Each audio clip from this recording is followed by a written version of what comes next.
চিংড়ি নাকি জলের পোকা, চিংড়ি নাকি মাছ না।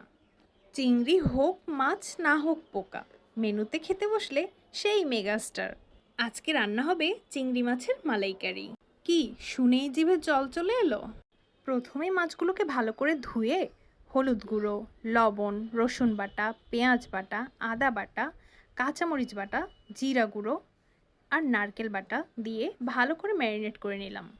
ম্যারিনেট করা মাছের উপর কিছুটা সর্ষের তেল দিয়ে দিব। মাছটা আধা ঘন্টা ঢেকে রেখে দেব।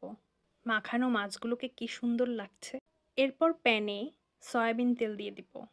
টুকরো করে রাখা নারকেল ভেজে নেব। এরপর পেঁয়াজ কুচি দিয়ে দেব, সাথে তেজপাতা আর কিছুটা নারকেল বাটা দিয়ে দিব।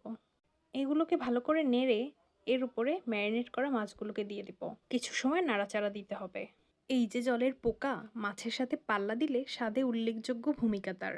চিংড়ি মাছ যে কোনোভাবেই রান্না করা হোক না কেন, যে কেউ এই মাছটাকে খুব ভালোবাসে খেতে।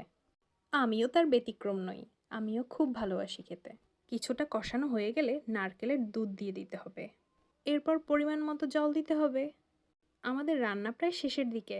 চিংড়ি মাছের মালাইকারি এক একজন এক একভাবে রান্না করে, কিন্তু খেতে সবাই পছন্দ করে। কি ঠিক তো? কে কে খাবারটা পছন্দ করেন কমেন্টে জানাবেন। আমাদের রান্না শেষ। এর স্বাদ যে কতটা মধুর তা না খেলে বোঝা যায় না। আমার তো দেরি সহ্য হচ্ছে না, আপনারাও চলে আসুন। ও হ্যাঁ, বাসায় ট্রাই করতে ভুলবেন না যেন।